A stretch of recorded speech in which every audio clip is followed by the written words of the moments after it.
Людей очень много. Это вон там вон дорога полная. Потом над этой дорогой еще одна, которая с фрами. И вот это вот туда дорога еще одна.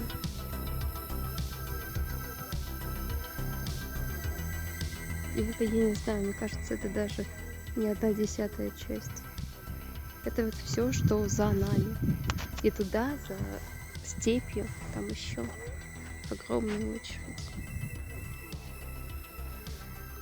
Очередь перед нами плохо видно, потому что там ЖД переход.